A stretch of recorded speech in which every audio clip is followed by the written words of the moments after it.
Hello friends. Welcome to my new channel of Equity King. On this channel I'm going to tell you about the upcoming opportunities in the stock market to make money. Before starting the video, I want to inform you that this video is for information purpose only and I'm not responsible for your money.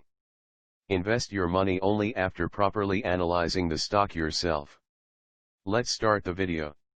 Today we are going to talk about Tata Motors. Tata Motors Limited is an Indian multinational automotive manufacturing company. It is a part of Tata Group.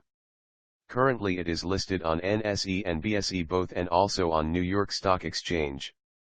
If we look at the figures, it has a market capital of Rs 29,639 crore with 52 weeks of low of Rs 63.5 and high of Rs 201.7. Now let us have a look at the daily chart of Tata Motors.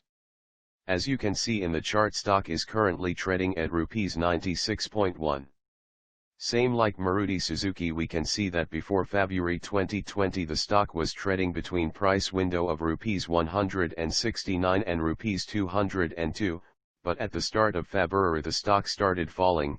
Till February 15 it was trading at its support of Rs 169.76, and once it broke that level it came all the way down and was at its 52-week low of Rs 63.5 on March 24, 2020. Once it bounced back from that level, it tried to break its resistance of Rs 93.24 on April 30 and May 13 but was not able to do so. Today Tata Motor closed at Rs 96.1, breaking the resistance of Rs 93.24. Now let us take a look at the weekly chart of Tata Motors. As you can see the chart there also, today Tata Motors has closed above the resistance of Rs 94.17. Also let us have a look at Nifty Auto. Here also on the daily chart the index has closed above the resistance of 6,469.17. Hence if tomorrow Tata Motors sustains closing above 96.1, then we can go long on it for a target of Rs 116.49. Hope this video was informative and helpful.